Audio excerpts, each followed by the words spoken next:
chat box. If you will please introduce yourself to the other attendees so we can get to know one another. Tell us your name, where you're from, including if you do represent an organization, and why you joined the conversation today. So today is the first session of our two-part workshop series on inclusive camps for youth with disabilities. And our presenter will focus today on creating a welcoming and supportive camp culture of inclusion through everyday practices. My name is Erin Fogarty. I am the North Regional Coordinator with Texas A&M AgriLife Extension Service in partnership with the Texas Council for Developmental Disabilities. I am joined today by my colleagues from across the state. Morgan Foster is the Community Outreach Program Manager and our Coastal Regional Coordinator. Alexandra Venegas is the Central Regional Coordinator, and Cannon Melton is our East Regional Coordinator. During the session today, all attendees' cameras and microphones are off currently. However, to communicate with our presenter and ask questions throughout the workshop, you are very welcome to do that. And you can utilize the chat box or the Q&A feature. We will also have time at the end of the session for live questions and answers from all of our participants. Additionally, closed captioning is being provided through the Zoom live captioning feature. And please also ensure that you turn the transcription on. This presentation is hosted by Texas A&M AgriLife Extension Service and the Texas Council for Developmental Disabilities, or TCDD. TCDD is a statewide governor-appointed board that is the only entity in state government solely focused on the needs and interests of individuals with developmental disabilities and their families. TCDD is mandated to provide input on state policy initiatives, build communities through statewide grant projects, and educate and inform the public and leaders on developmental disability issues. For the past 5 years, TCDD has partnered with AgriLife Extension to continue the work of our Regional Coordinator Initiative with a mission to help Texans with intellectual and developmental disabilities. There are regional coordinators throughout the state, and you can connect with them, and a link to locate your regional coordinator has recently been put into the chat.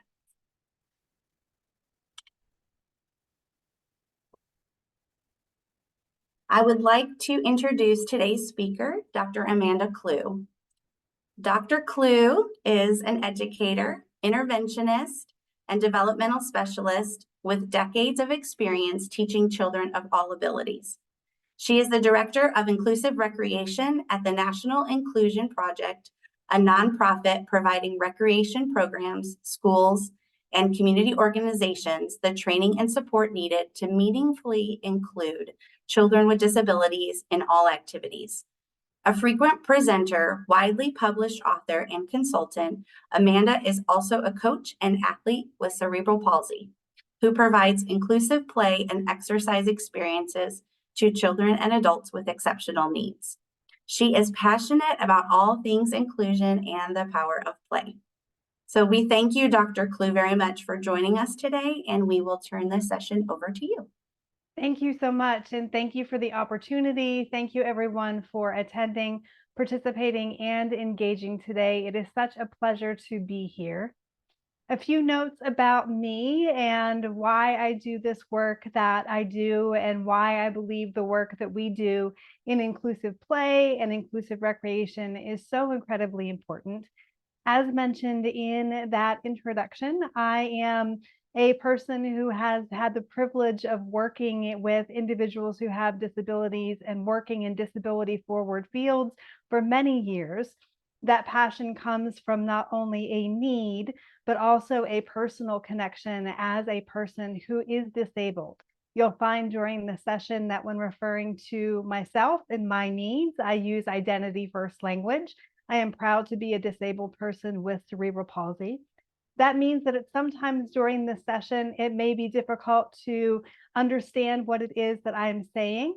If at any point you have trouble understanding my articulation or my speech because of my disability, please do refer to the closed captioning and the transcripts. And I'm also a proud mother of a child with disabilities. You see a picture of my two boys there on the screen. That was taken eons ago because they're now teenagers and won't let me take any additional photographs. But one has multiple disabilities, the other does not. So this work has impacted who it is that I am as a person and who it is that I am professionally, and the realm of what we do in terms of leisure, hobby, joy-giving, life-giving, life-bringing as a family. So I appreciate your attention today. During our session for this first session of the series, we are going to be exploring big picture concepts in terms of building belonging, building welcoming, and some key everyday practices to build an inclusive culture.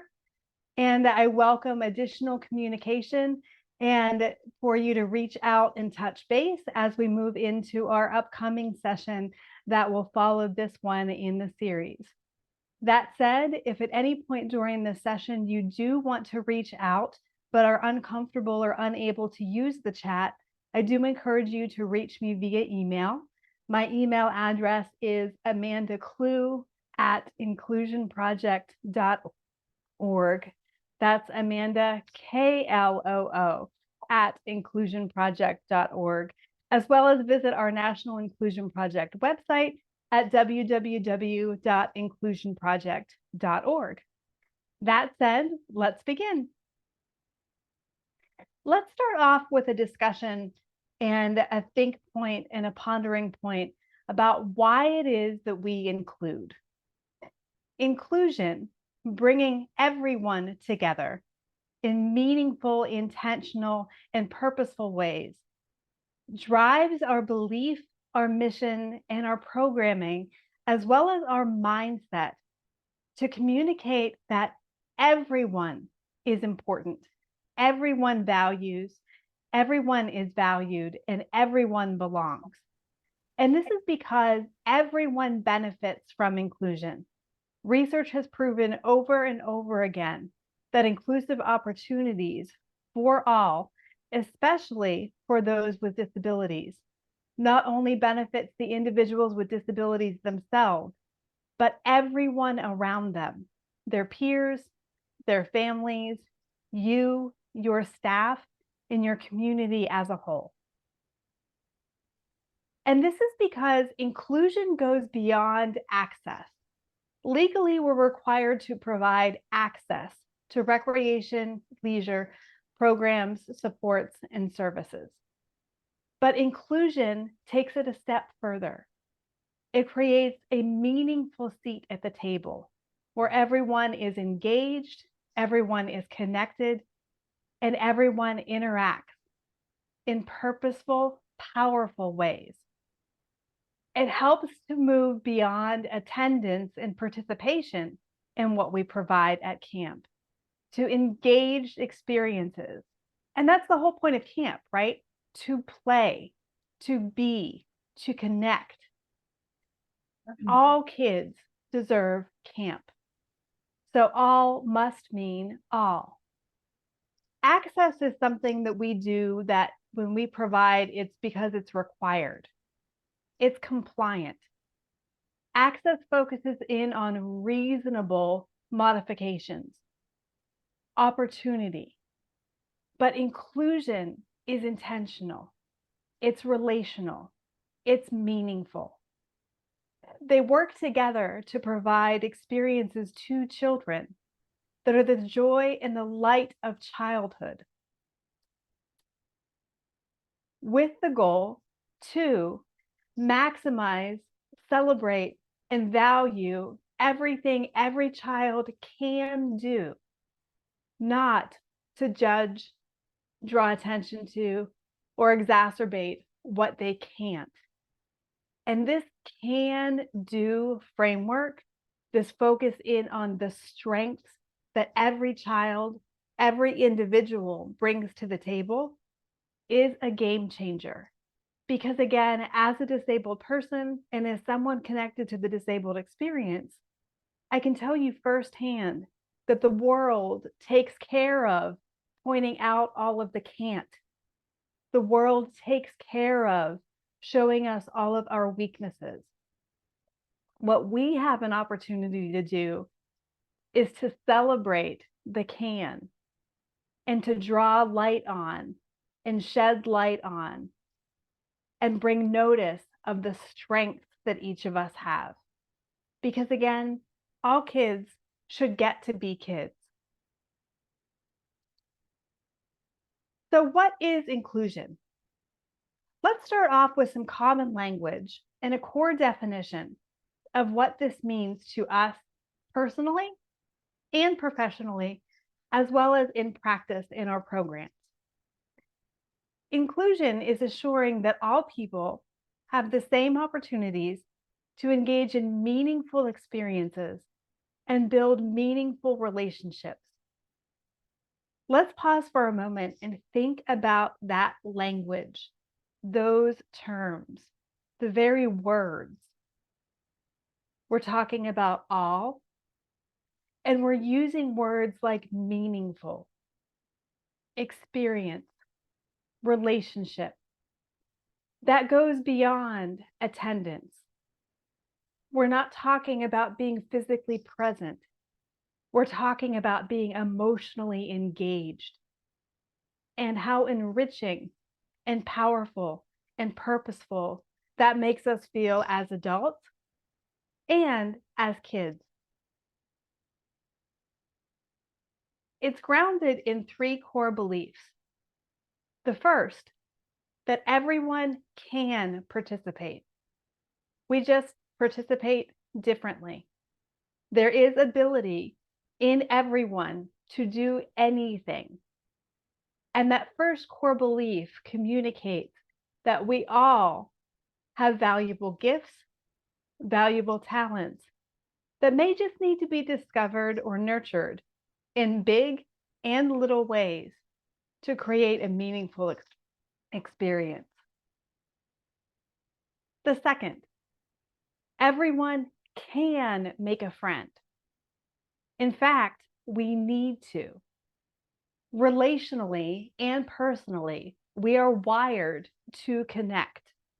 It may be connecting with a person or many people, but every person, every child, disability or not, has the ability to connect and relate, to engage with another person in meaningful, life-giving ways. That's part of the gift that we give each other through camp and recreation, because those are the things that we do for leisure, that we do for fun, that we do for joy. And finding that person who's in our corner, whether they're in our corner for a moment or for a lifetime, changes things. And finally, everyone can succeed, because success is an intimately personal thing. Success is defined by the individual and the circumstance. For some, success can mean a change from now to the next. It can mean progress. It can mean winning everything. It can mean a step forward. Everyone has the ability to participate, to connect, and to succeed. And holding on to these beliefs, grounding what we do in the experiences that we create in each of these, helps to make inclusion of children with disabilities and individuals with disabilities the expectation of what we do, not the exception. Too often, inclusive opportunities are the afterthought. These definitions, this language, and this mindset, this belief system, helps to make it the forethought so that it frames all that we do. So that inclusion is the primary the powerful and the important choice that drives our decision-making, our programming, and our services. So who do we include? Everybody. All abilities, all disabilities, all gifts, all talents, all strengths, all struggles. Because again, we all are valuable. We all should belong. Welcoming does not have boundaries. Let's take a minute to create a little lens or a snapshot on the disabled experience. I'm going to ask everybody out there in the big wide world of Zoom to put your hand up like you're giving yourself a high five up to your camera or up to your computer screen. You don't have to show me, just do it for the sake of this activity and to think about disability. I want you to put one finger down. That represents the 1 out of every 5 children in this country who has a disability. Put another finger down. That represents the 1 out of every 4 adults in this country who has a disability. And another, that represents the 1 out of every 3 families who has a child or a loved one who has a disability. Another finger down, that tells us that for every 1 person who discloses or shares that they have a disability, there are 2 others who also, but do not disclose or do not share it. And then finally, last finger, over 65% of disabilities are non-apparent. Now go ahead and put that hand on your heart or on your lap, because that is who you're serving. That is who needs the opportunity to play, to create, to discover, to connect, because that is our community. Individuals with disabilities are not just someone that are out there. We're everyone who is already here. Let's think about the disabled experience. One thing that research tells us is that children with disabilities spend more than 89% of their day feeling like they've failed at something, academically, socially, behaviorally, or physically. 89% of your day failing, struggling. Now imagine that you are 11 and what it is that that must feel like. The opportunities that you have to play and engage and connect are going to be life-giving and life-saving for you. So let's create those. Next, we also know that 100% of individuals with disabilities have experienced some kind of exclusion, discrimination, inaccessibility, or isolation. Imagine being part of that statistic. Imagine what that does to your life frame and your life experience.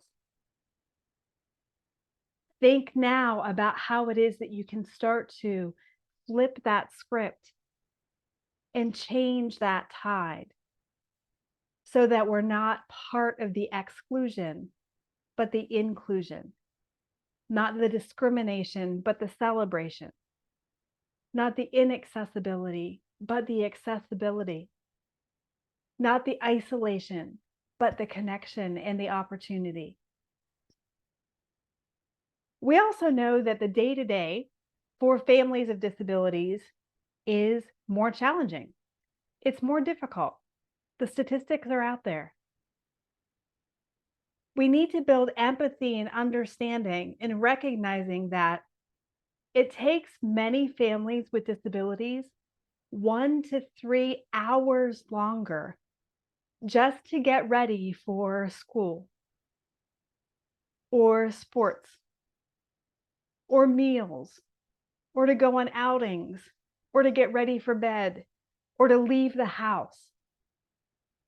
So what it is that we see in front of the curtain does not accurately affect what's happening behind it.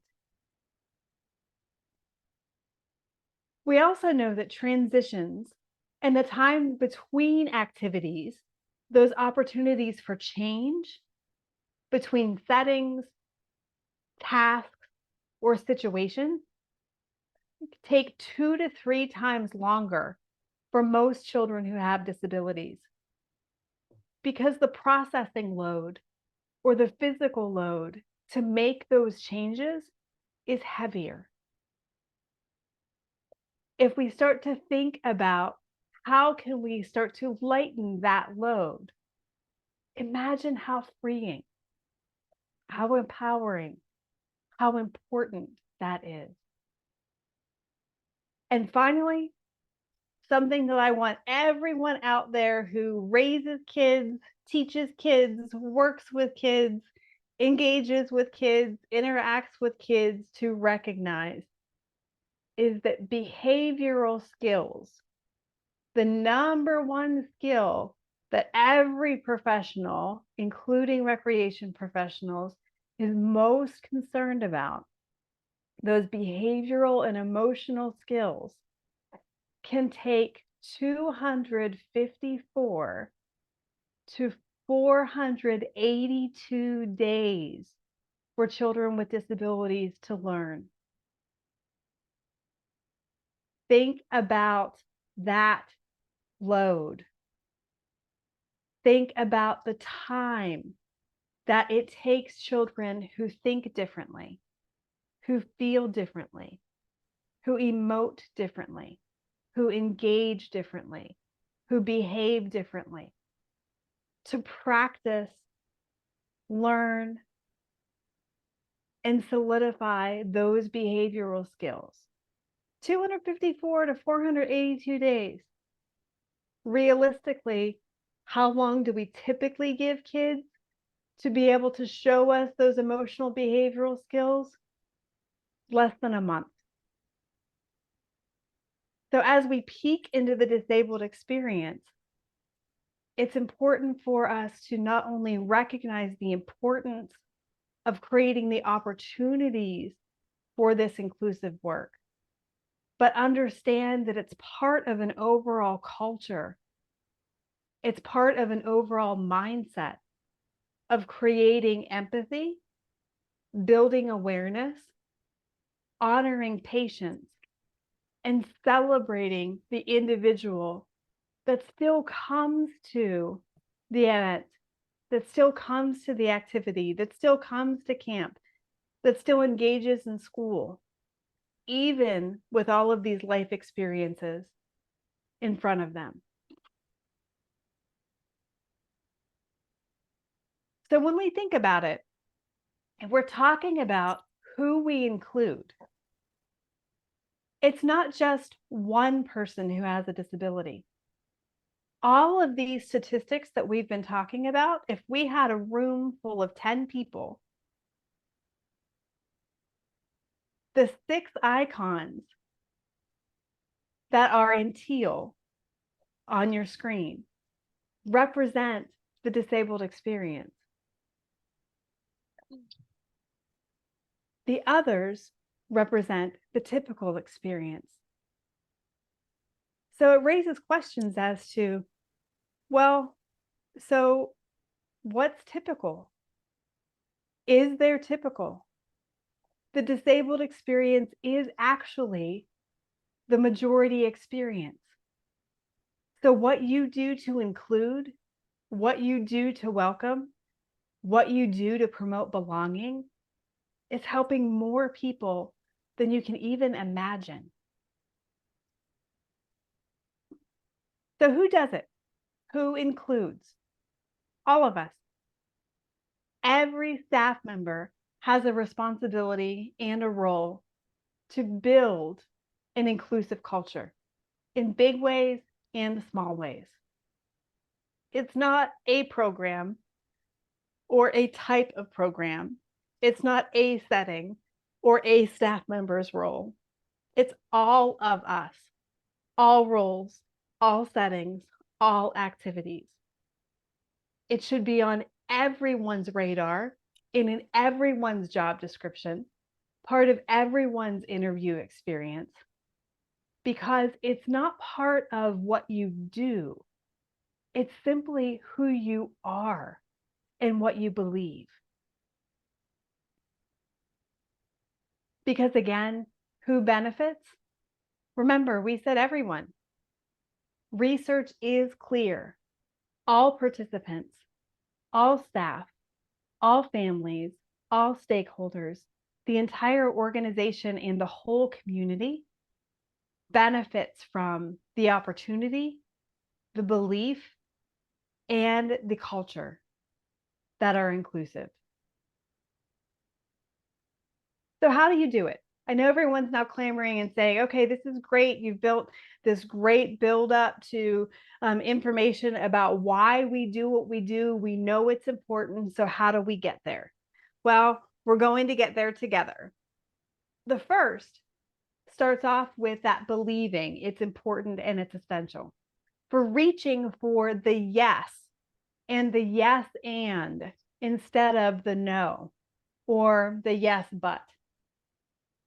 There are national standards for inclusive recreation programs. If you aren't yet familiar with the standards, I encourage you to check them out.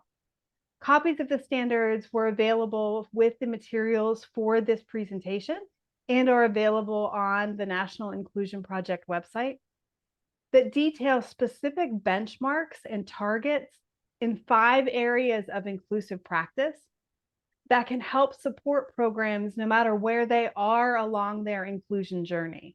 If they're just beginning to offer inclusive opportunities, services, and supports, or if they're well established and successful in doing so.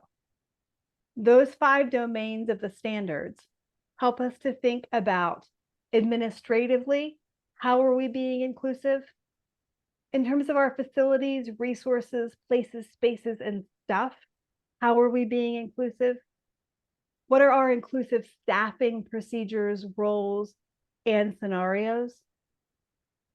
What is our inclusive programming, the fun stuff, the activities, the designs, how we engage and we play with our campers and our kids? And what are our inclusive evaluation benchmarks? How are we measuring? How are we doing? And where it is that we have to go. So I encourage you to explore the standards from an organizational lens and a professional one. But what we really want to touch on today are the essential inclusion skills that every staff member needs to have to start moving forward in these beliefs and practices. First, it's crucial that we have an understanding of each disability category, their diagnosis, their subtypes, the diagnostic criteria, and their characteristics. It's important that we have trainings, we have scripts, we have checklists of what to do for specific disabilities. And we have to have all the answers. Oh, wait a second.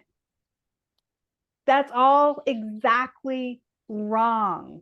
We do not need any of those things.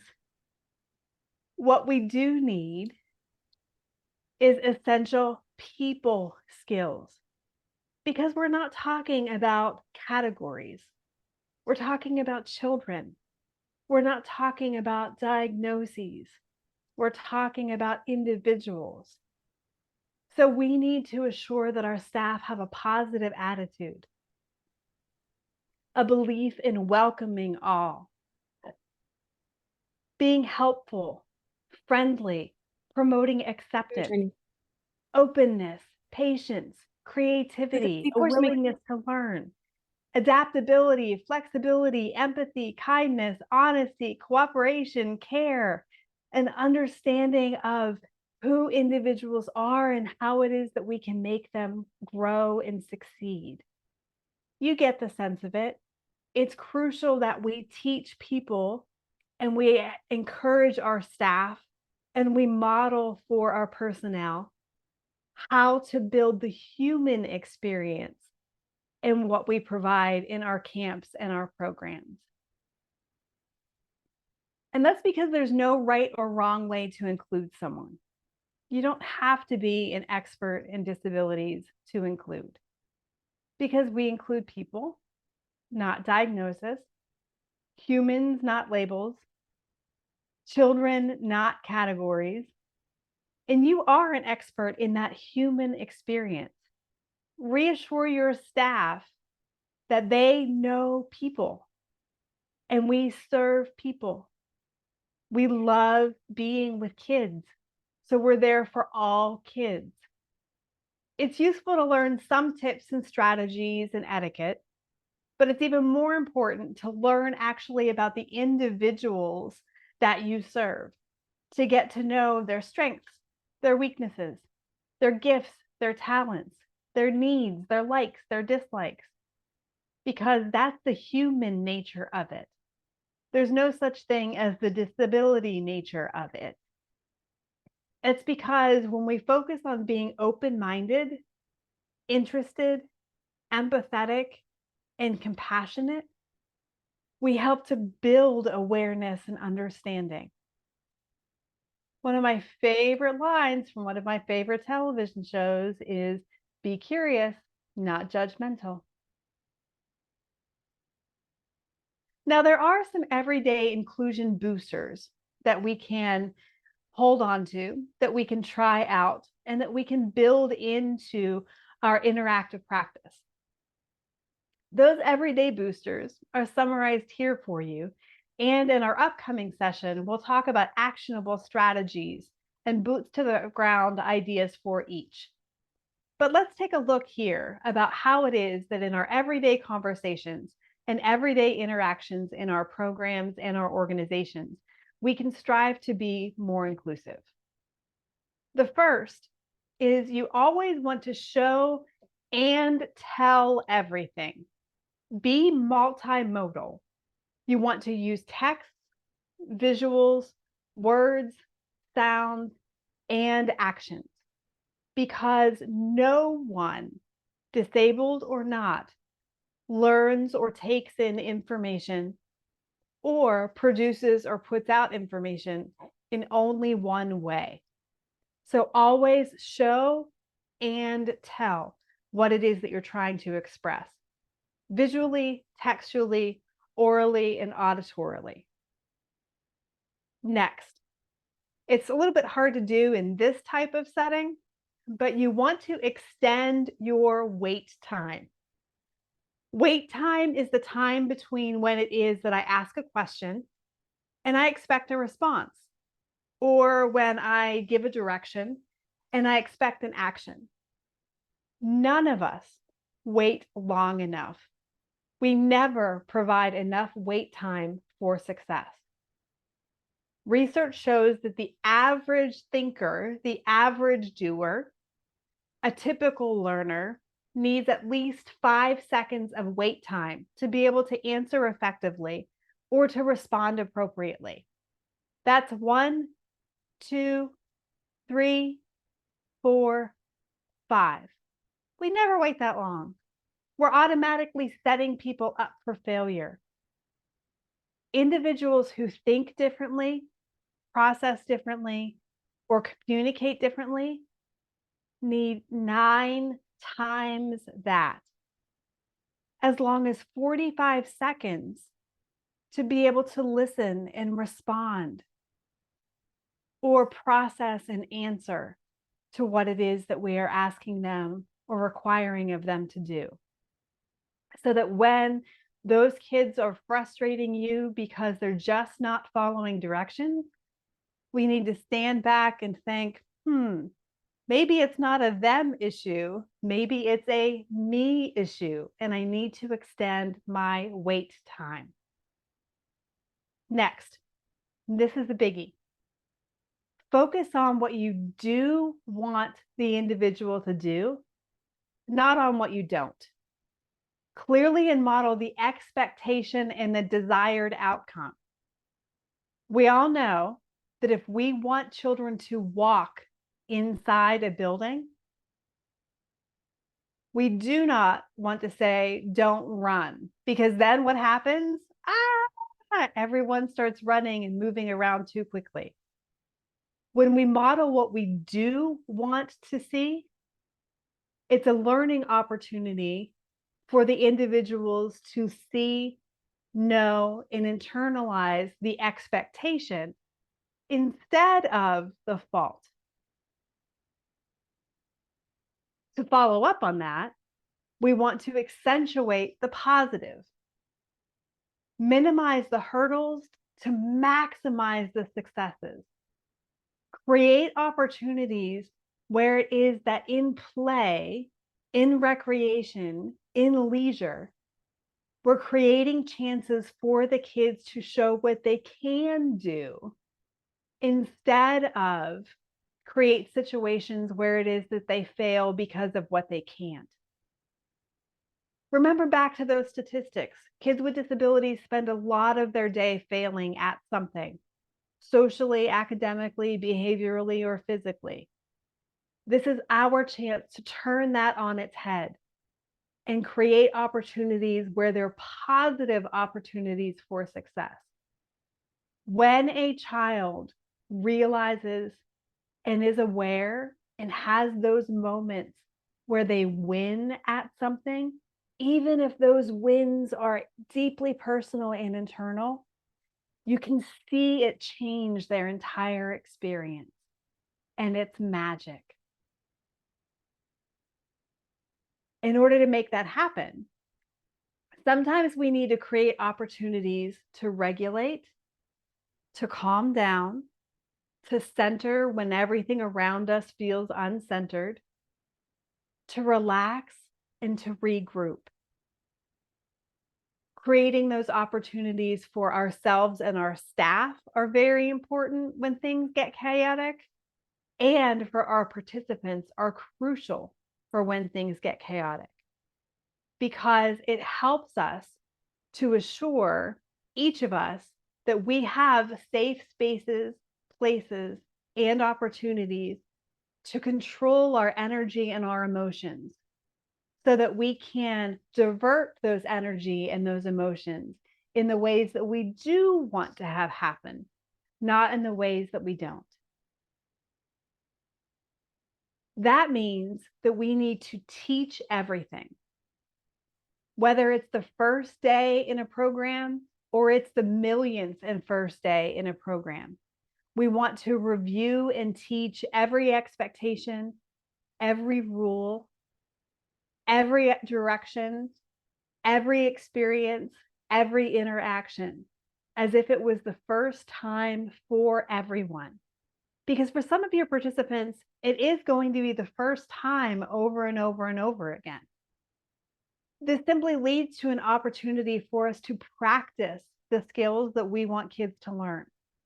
There's just as much practice and learning in recreation and leisure, at camp, in after-school programs, doing arts and crafts, playing sports, as there is in school with academics.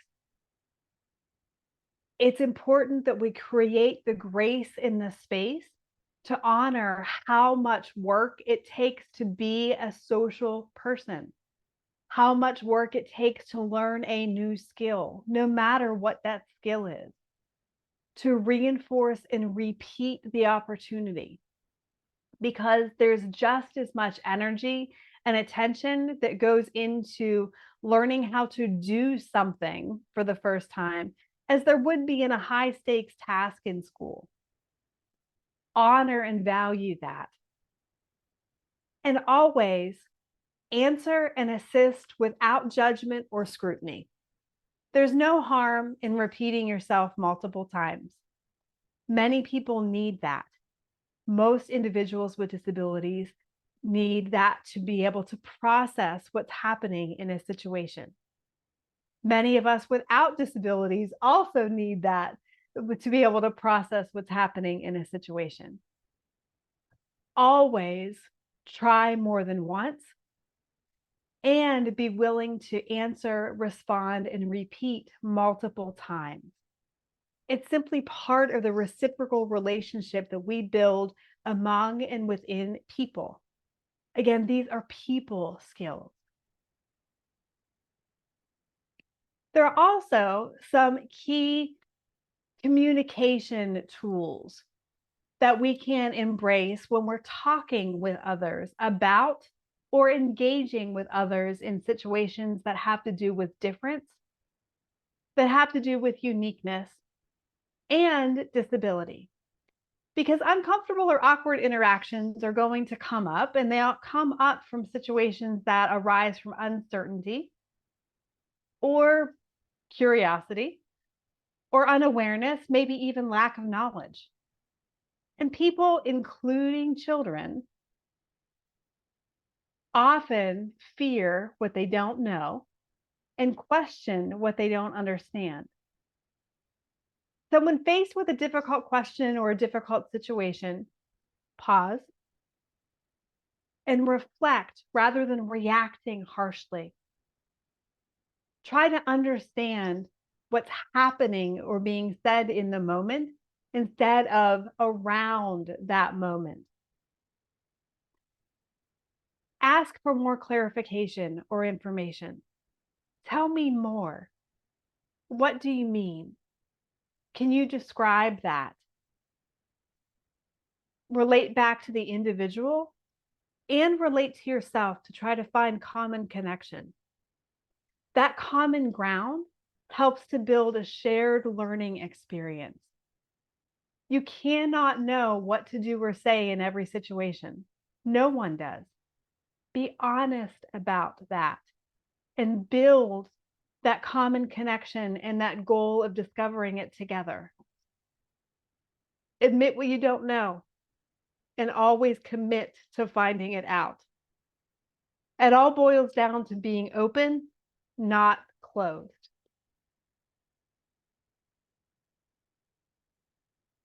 And these can speak to, again, that high stakes behavioral question that many folks have of what can I do to support the emotional and the behavioral needs of those I'm interacting with? It goes back again to when the behavior stakes are high and things seem like the walls are crumbling down, you want to pause, breathe, and stay calm. Redirect a challenging behavior to an appropriate one. So when things are moving in the wrong direction, draw all of the attention to the right one. Be clear, specific, and positive. Focus again on what you do want to have happen, not on what you don't. Most importantly, give grace for mistakes, space for learning, and support for change for yourself and for those around you. Because let's remember back to how long it turns to take to learn social skills and behavioral skills. It takes a really long time. You might be somewhere mid-journey, whereas others may not be as far of you along that continuum. Don't humiliate or embarrass. Always start with a blank slate. Every chance is a new chance to succeed, to repair, and to move forward. Because behavioral skills are learned and practiced and mastered just like everything else.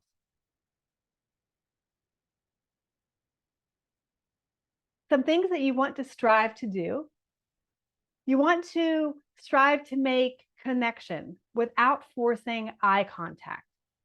Many individuals, some with disabilities, some without, are uncomfortable with direct power-to-power eye contact. So orient your body to make powerful connections and promote engagement without forcing that look. Strive to be on the side of whoever it is that you're talking to and on their level rather than across from or above from someone. That goes for all situations, for individuals who are seated, individuals who are standing, individuals who are tall, individuals who are not. Strive to be on their side to form that connection and that relationship together and on the same level for conversation and engagement. Always recognize that what might seem like confrontation or conflict might actually be advocacy. Individuals with disabilities and families of disabled individuals are used to having to fight for every inch, to self-advocate, to be self-determined, to get what they need and to get what their children need, based on all of those statistics that we had talked about at the beginning of the session. So that may come across as confrontational or being the squeaky wheel or in conflict with a particular situation or interaction, when it is that they're really just expressing their vulnerability and showing their needs in a particular situation. Empathize, be aware, and value that. Always honor age, experience, and personal boundaries. Adults with disabilities are still adults. Individuals who speak, move, communicate, or feel differently still speak, move, and communicate. And it all boils down to striving to practice the golden rule. Treat others the way that you want to be treated. It sounds simple, but it helps us to understand that as we start to build this framework of welcoming, an understanding of what we need to have in place before we start doing the hard work, helps us to accomplish that hard work. So we always want to strive to do with someone, not for them. To talk to them, not about them. To ask questions, don't assume. Believe me, I'll tell you anything. Ask me. To decide with the person, not for the person. And offer support and assistance, just like you would in any situation for anyone who is struggling or might need something. Don't force help or dependence. And it's because we want to assure, again, a belief, a culture, and a mindset that everyone can do. We just do differently. That every person, every skill, every interaction is valuable. And that opportunity effect is powerful. When you take one of these tips or embrace one of these situations or use one of these strategies to create an inclusive interaction, more follow, more come. Because inclusion benefits everyone, not just someone. And it's always the right time. You're always ready. Remember, the skills that you need to have to get started, you already have. Go ahead and put a hand up again. We're going to give ourselves one more high five. The foundation of what we do to build an inclusive experience is to do one thing, put a finger down, to remove one barrier, to empower one person, another finger, during one interaction, to create one success. Again, that's that heart moment. That's inclusion. One step, one high five, one person at a time. Just a reminder, as our heads sort of swell with these umbrella concepts and this overall information, is that in our next session, we're going to take these and build them into specific strategies and supports that we can offer to help impact the programming and the activity experience of your participants with disabilities from a strength-based programming framework, and apply engagement strategies to physical successes, social successes, intellectual successes, and wellness successes for your participants. Before we open up our session for some questions or comments, I would love to take an opportunity for you to engage in a poll. This poll builds on the concepts that we explored and discovered today. It focuses in on disability etiquette and awareness, but I want to reassure you in remembering that we're not talking about disability issues. We're talking about good human experience and some tips and tools of how it is that we can engage as good humans with each other. So if you have a moment, I would love for you to participate in that pool and reflect on the questions and the scenarios that are put forth to you to think about how you would engage in these situations and some considerations and interactions that might frame your experience.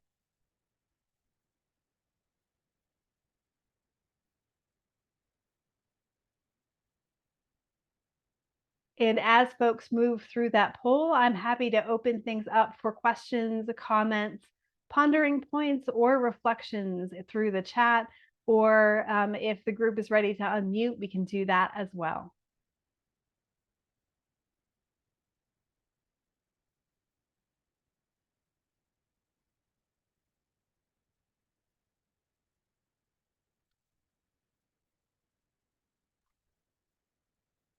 Anyone has some questions for Dr. Kloo, please let us know. If you feel comfortable, you can put them in the chat, or you do have the ability to unmute, as she said, and stay on camera or off. So whatever you are comfortable with.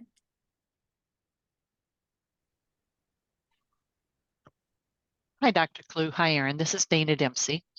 I Hi, just wanted Dana. to How are say, you? I'm good, thanks. I just wanted to say thank you very much. This was an excellent reframing or reference to go back to. And I'm looking forward to especially the second one too, because that will get more into specific details. I plan to give an overview to my team for this. I think they do a really good job, but you know, I always say good can get better. So thank you very much.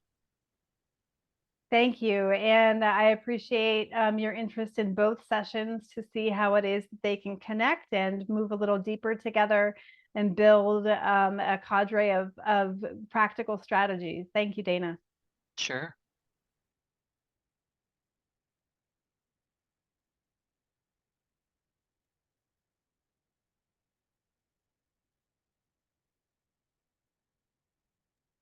I just had a couple personal comments that I wanted to share, Dr. Kloo. I had obviously gotten a sneak preview of your presentation, so I saw a couple things, but nothing like when you hear it for the first time. And one of the things you mentioned really took heart about the additional wait time that is needed for you know, individuals with disabilities to process. So as a recreation professional myself, and then I'm also the parent of a child with a disability, I tend to forget, quite honestly, about some of the time that is needed just for processing. And I also was not aware of the amount of time that is needed for a neurotypical individual to process time. And so just having that information, knowing, just being aware of it and bringing it to the forefront, I think is something that I've heard before, of course, but it's just important as we think about it, because it's, I do think there's sometimes a concern of behavior questions or concerns from the child, but that's not necessarily the case. It could be a processing issue, not just that they're not wanting to answer your question. Absolutely. Really, really well said. And I think we too often forget it in general, and especially when it's probably most needed, just because we're used to wanting things to move at a particular pace and at a particular clip. And we're then setting the individual up for distress, for failure, because we aren't offering that wait time, that grace, or that space. And it's also an important deep breath moment for us, right? So the more wait time we can offer to the child before we expect them to respond, the more we can make sure that we're in control of our own language and our own surroundings as well. So I'm glad that that reminder was a light bulb. I often have to remind myself of that, especially as a parent, many times as well. Hi, Amanda. Dr. Kloo, can you hear me? Yes, I can. Hi, I'm on my phone. My computer was acting funky, and I thought it would be quicker to get on my phone. Just a heads up. I'm trying to turn my camera on. There we go. I'm Carla. I'm a therapeutic recreation specialist at Scottish Rite. I work with Dana Dempsey. I also wanted to add to what Erin said. You mentioned the amount of days it may take somebody else, or the amount of time it may take someone to understand a person with a cognitive or behavioral or any disability.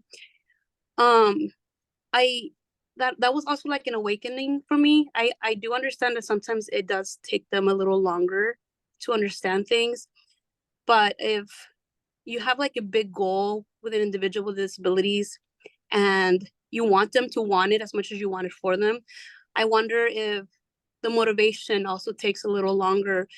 And it kind of like made my wheels turn. I'm thinking maybe it takes some time to understand the importance of the things that they need to accomplish or the things that they want to accomplish. Maybe it takes them some time to comprehend, like life-changing experiences, like just trying to go to college or trying to get a job. They don't see it as something important, but we're trying to remind them like, hey, that transition from like pediatric care to adulthood is important, and that might take them some time to understand.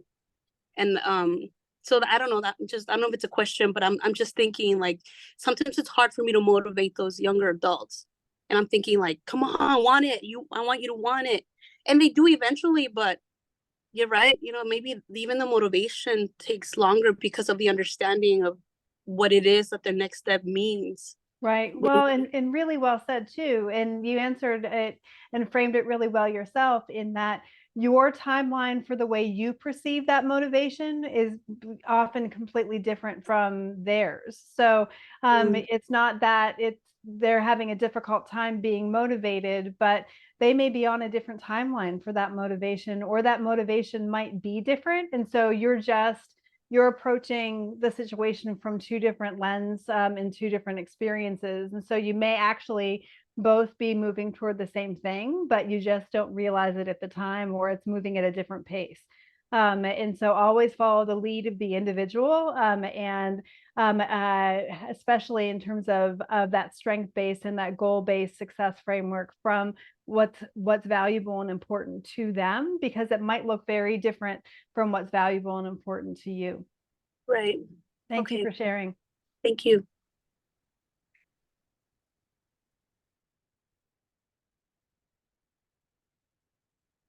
Sherry, do you have a question? Really, it was just more of a follow-up to what Carla was saying, and I think I guess just my feelings on it and what I've gotten from what we've talked about today and my experience in general is that these are just good practices to have in general, working with any people and any kids. We work with, in the organization that I'm in, we work with teenagers every day, and I will tell you that teenagers in general have trouble getting motivated to think about their future and to talk about college, disabilities or not. So I think if we can start to look at this as incorporating this into just how we are and what we do in general, it's going to have a stronger impact, instead of, oh, well, this individual has disabilities, let me readjust what I'm doing. And not that you don't have to make adjustments sometimes, but if we can just incorporate these things on a larger scale, they become more natural for us. And I think it benefits any individual that we work with. Beautifully said. Thank you for sharing. I mean, there is a reason why it is that universal practice is universal practice, that it's simply best practice for everyone. It's not, doesn't have to be something that is specialized because of or for. It's just there are universal things that we should be doing for all kids that can level the playing field and create more opportunities for success. And sometimes we just have to get out of our own way to be able to make it happen, right? Yes, ma'am. Thank you. So we are right at the 12 o'clock mark. So I just wanted a few couple things right before we leave. Of course, thank you so much to Dr. Kloo for all the information and insight on this broad brushstroke of how we can include youth in our camp and recreation programs. We really would like your feedback, all the participants, as evaluation is a key component of all of our extension programming. We would appreciate just a few moments of your time to let us know your thoughts about today's presentation by completing the evaluation link that's being placed in the chat. And as Dr. Kloo mentioned, our Inclusive Camp Workshop series will continue next month. We hope you will join us for the second session to dig in a little bit deeper. It will be on April 22nd, and Dr. Kloo will share information on the foundations and fundamentals of inclusive camp practices. If you do attend both webinars, you will be entered into a raffle to win a copy of Dr. Kloo's co-authored new ebook, Best Practices. Perfect. She's even got the Vanna White, so you can see the ebook that you would receive. So we will have 3 copies of those available for the raffle. And then additionally, beginning in May, we'll offer free in-person workshops on approaches to include youth with disabilities in recreation and camp programming. If your organization supports youth in the North Texas area, you can sign up to learn more about hosting a workshop at your facility for your staff. And if you have any questions on that, please definitely feel free to contact me. So I think we will wrap up. We really appreciate Dr. Kloo's time for sharing this important and such valuable information. And we thank all of our attendees for being here, for taking time out of your day to make sure that you learn about this important topic. We appreciate you all being here very much. And we hope to see you again for the next series on April 22nd. Thank you all. Grateful for you and what you do.